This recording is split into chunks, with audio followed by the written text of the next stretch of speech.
It's news from heaven. Should we love God or people more? This episode is going to be a problem.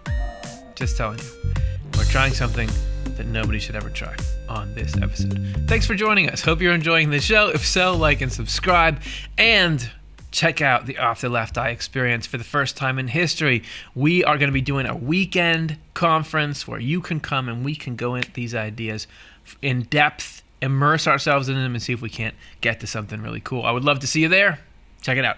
All right, today we are going to ask the question, what's this? There's a lot of love flying around in religious kind of stuff. A part of this, people find religion or they get into it, and you got all this message about God is really great.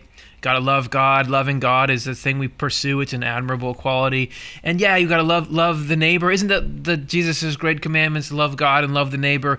But which one is more important and why? And how do they fit together? And how do you sort it all out? And we see this as the promise of religion is it's going to come in and it's going to bring some order to the chaos of life and mind. If we just can't seem to get ahead of the things that are sabotaging us, whether they're our own negative motives and emotions or our own self-critical thoughts or our own confusion or the external factors that seem to be coming in and attacking us, we think, all right, this stuff is going to come in and brighten up this picture here. But also then we have the whole world of people here. And we're sorting out how we relate to them and how we interact with them and what they mean to us and which way are we going? Are we talking about God or are we talking about people? Sure, you can try to focus on both, but with something as difficult as trying to be loving and find motivation for that and find the wisdom to do that, can you clear this up a little bit? Okay, so let's clear it up. Let's go to Swedenborg's New Jerusalem, 106. So, we're up at 104. No problem. Here's 105. He's talking about some good stuff there. Okay, we get to the end of the love for our neighbor section. Uh-oh.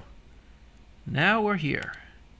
This is an index from Secrets of Heaven. So I know he's not going to stop here because you can't do a show that's based on an index of points. Uh-oh, he's stopping here. Yeah, that's right.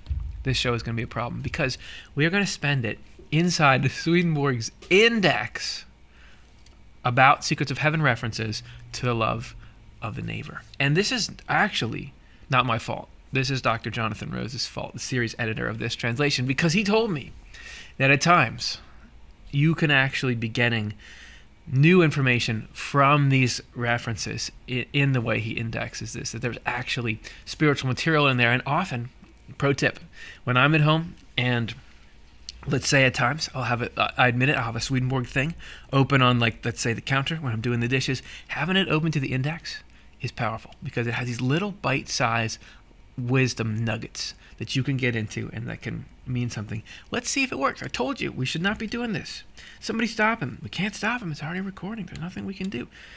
What can we learn about this complex problem from how Swedenborg indexes the notes to Secrets of Heaven on it? Somebody stop him. People cannot know what is good and what is true unless they know what love for the Lord and love for one's neighbor are, since all goodness comes from love and all truth comes from goodness. And these are the numbers you can go to check that out. Do you understand the game we're playing now? Look at this statement. You can't have something with more weight than that.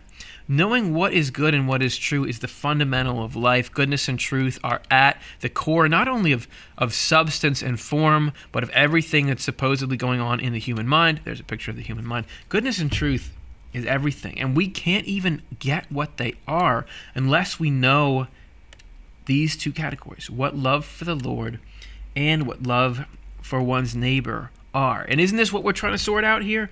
Which one of these is important? Is it loving the neighbor or is it loving the Lord? I am confused about my marching orders here. Since all goodness comes from love and all truth comes from goodness. So there's a little progression here. Add love that leads to goodness. And truth coming from goodness is a little bit strange. Okay, it's the index. There's the saying. There's the Buddhist style. This is the truth about life. Can it inform us as we get to the next points? Caring sometimes translated charity. This would be the essential love of the neighbor. Caring is a result of knowing things that are true, being willing to do what they teach, and being moved by them for their own sakes, that is, because they are true. Oh, man, to me, what is this way of life that we aspire to? I love, let's get these concise definitions. Let me take that, let me apply that to my day today. What does it mean? Caring is a result of knowing things, and this is like he breaks it out step by step here. So step one, bunk. So what's the first step here? Knowing things that are true. You have to stock up on what's going on. You can try to have the right motives without understanding what's going on, but you're not going to get to true charity because you're not going to be effective. Anybody knows if you're coming into a position where you're working with somebody, if the person who's coming in, they don't know what they're doing, doesn't matter if they have a good heart, there's going to be problems. So that's the first step. Step two, being willing to do what they teach. And that's not the exact same thing. Being willing to do what they teach. Not just I get it, but okay. And usually what happens is if we know something is right, but we just feel like we can't do it, we find a way to convince ourselves that it's not really that important. And being moved by them, look at this, for their own sakes. That is, because they are true. This is absolutely fundamental to what it is to do something from a spiritual perspective versus a natural perspective. Because you can do steps 1 and 2. Well, I'd say this is 3, because they are true is 3. You can do steps 1 and 2. You can know things that are true, and you can be willing to do what they teach. But the motive, step 3 is about the motive. And if we don't have the motive, we don't have anything. Because you can know what's true and then want to do what's true because of what it makes you look like, or because you want to assert yourself in some way, or you want power or prestige or position. It doesn't matter if the motive is bad. That stuff, even though it could accomplish good things for other people potentially, for us it actually makes things worse, because even though we're doing the right things, we're doing them for the wrong reason, and that reason we do things is what forms our spiritual person. So that is a problem. So what is the good motive? You might think, we're talking about loving God and loving people. When we're thinking, do we love these truths? Do we want to do them because we're thinking about somebody else and what they like and what they think, and we're putting their needs in the place of our needs? That's not quite it here. Are we thinking about God and thinking God is an eternal being, an omnipotent being, an omnipresent being, so I think about that and what God wants of it? No, this is what it is. Because they're true. That feeling, no, I want to do this because this is right. For its own sake. That's what love of the Lord, and as we'll see here, consequently love of the neighbor, boils down into. Because it's true. Because it's good. Just this feeling of, have you ever had that where, man, whatever this thing is, it's just beautiful. So I just want to serve it because it's just good. That's actually the core of the feeling of all this complex stuff of love of the Lord, love of the neighbor. Caring consists of let's learn a little bit more about this important caring here. Consists of an inner desire to do what truth teaches, and not an outer desire apart from an inner desire. So charity or caring is a desire to do what truth teaches. That's another way to think. Do I have this? Do I have this state of charity? It is a desire. When you feel that desire to do what the truth teaches. And we can have this in a lot of different areas. I mean, we certainly, in conscience, you can feel like, I don't want to be deceptive, so I will say what's accurate. But there's even when we're talking about deeper truths, ways of life, according to a spiritual framework, to not just because I have to, but because I really think this is great, or this is noble and worth doing. That is the core, how we experience this caring. So caring consists of doing useful things because they are useful things to do. That's another way to frame it there. Can you believe this? Just like hard-hitting line after every sentence is a principle that you take home. That's what you get in these indices. So caring consists of doing useful things because they are useful things to do. Why did you do that? Because it helped. If that's how you can answer it, why did you do that? Because it helped. Not because it will advance my career in this area, or because I will get this favor in return. That stuff could be there only if the whole point of your career is to help. Because it helped. That's why I did it, because it helped. Because it helped the greater purpose. Doesn't mean you can't be strategic, but the strategy should be about helping. Caring is a spiritual way of life for us. How do I be spiritual? Follow this, and to follow this, you do this stuff that's up here. The whole word is a body of teaching focused on love and caring. Swedenborg's talking about the Bible here. That's the current form of the word. And even though it may not seem so, in the sense of the letter, the whole thing is focused on love and this thing we've been talking about, caring. And, by the way, if any of these statements light you up, these are reference numbers in Secrets of Heaven. Go there, check them out. You'll learn more about what he says. No one these days knows what caring is. So the technical, spiritual entity that he's talking about when he calls it caring is something that actually, we all would know what being caring is, but he's saying the essence of that is more complex. And so much so that in his day, nobody really got it. Nevertheless, the light of our reason could tell us that love and caring are what make us human. Again, I'm sorry that I'm excited about this. You are getting this framework of, now that I have this clear definition of caring, I can know what is it. Now we get a definition of what is it to be human. Human, following these steps to get that caring, is what makes us truly, in a positive sense, not that we're inhuman, we're human from those steps. And now you have this framework to live by. And that what is good and what is true are in harmony, each belonging to the other. So the same goes for love and faith. Okay, now we get to is it the neighbor or is it the Lord? And how does this stuff we've just been indexing above fit that? In the highest sense, the Lord is our neighbor because he is to be loved above all else. So, complicating our title here. The title is, should we love God or people more? Which could be, should we love God or the neighbor more? Which one? Well, now it's all confusing because God is the neighbor and you're supposed to love God above all else. So, here we go. So, bad news, people. You are out of here because what we really got to do is love the Lord who is the neighbor, so we're really going up to him twice. I mean, that's the state I see ourselves in, right? Let's see if we can add any addendums to that. So everything that comes from him and has him within it is our neighbor. So it's not just the Lord, but everything the Lord is sending out is the neighbor. So we are to love above all, if you so want to. You don't have to. There's the entire wide world out there where you can go out and love anything you want. Swedenborg is saying, this is what's important. Nobody's forcing us to do this. Why are we doing it then? I don't know. We're just doing it. We are to love this, what comes out of the Lord. Okay? All right? I got it. In other words, everything good and true. Everything good and true.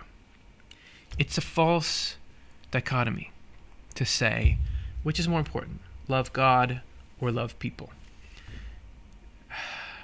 How would people do without anything good or true?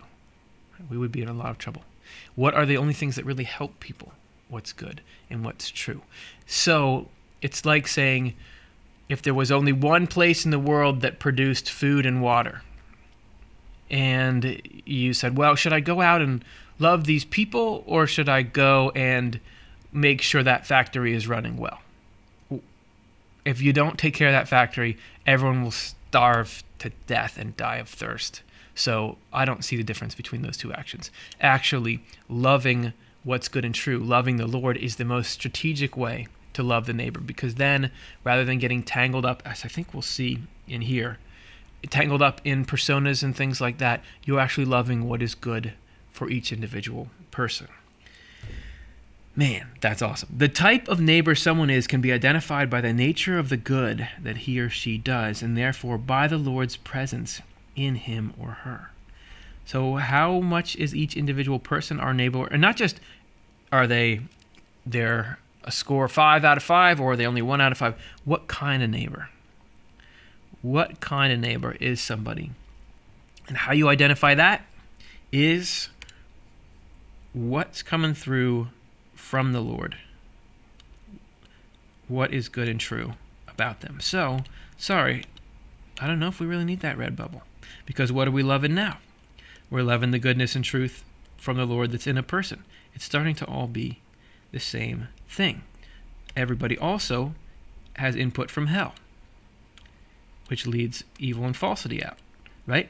So if we're trying to focus on how do we encourage, how do we notice, how do we reinforce what's good and true, we're loving that person and not loving what's going to cause them and us more and more harm.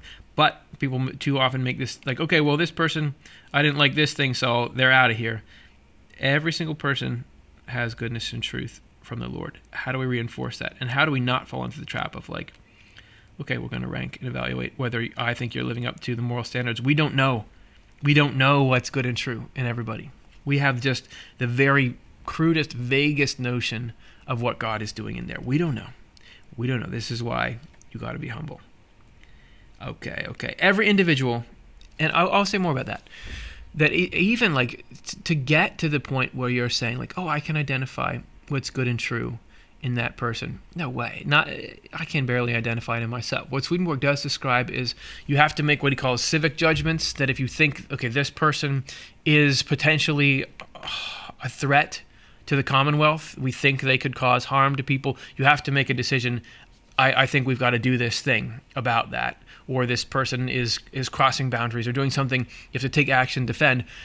But that's only in the state of, if you are in your inner self how you seem to be in your outer self, then it's a problem. We can take action, but you can never really know where's the good and truth in them, and are they acting from good and true motives. So that's that.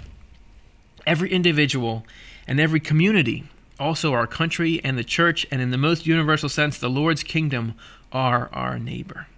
And loving our neighbors is doing them good out of a love for what is good, according to the nature of their state. So our neighbor is the well-being of others, for which we are to be concerned. What? Because we got a problem here. I thought the Lord was the neighbor. But down here, just a couple of numbers away, you're saying the neighbor is the well-being of others. The neighbor is the well-being of others, because everything that leads to goodness and truth and to well-being, that's what goodness and truth does, is it creates well-being in our psyche and in our life and in our bodies, if necessary, to serve the other too. That is only the Lord brings good stuff. Only the Lord brings good stuff. So, to love the welfare of people is to love the Lord. So as we love this stuff, that's the same. Somehow there's quantum entanglement. As we love their welfare, we are loving the Lord at the same time. I don't get it. Just kidding. I do get it. Our neighbor includes civic goodness too, which is whatever is fair. Moral goodness, which is what is good for our life together in community and is called honesty. So we start to get particular qualities. Everything can be broken up. Honesty, fairness, loving these things, not favoring people if they step outside of this. Meaning, just because I know this person, they've done something that is wrong and harming people, I can't hide that, right? Love what's fair, with discretion. That's what loving the community is. Loving fairness, loving honesty, loving, and this is where it gets, loving our neighbors is not loving the personality they project in public, but loving what motivates them from within. Therefore, the goodness and truth that they have. And you know something? In another part, Swedenborg says the same thing about God. Loving God is not loving for the image that God projects, but for who God is. So as we find ourselves in this dichotomy here, do we love God? Do we love people? Loving God really happens around here. Because God is sure, he's up here, but you really can't comprehend what God is in God's essence. What we can really get to and connect with is what God does. And really, usefulness is everything. So what God does is almost more of an indicator of what God is. So as these arrows get in, as God is causing the well-being of people, and we love that and look to love what's good and true and love the welfare of these people, that is us loving God. So it was a trick question in the end. And that's the news from heaven. Yeah, I mean, we could go further through that index, but I think we've had enough for one day. Hopefully that's something to you. To me, even now running through this, I hadn't thought about a lot of this stuff in that way. I appreciate getting to do this journey with you. Thanks so much for watching. Leave comments. I want to know, how did it affect you? Like and subscribe. Do all those things. Thank you, everyone.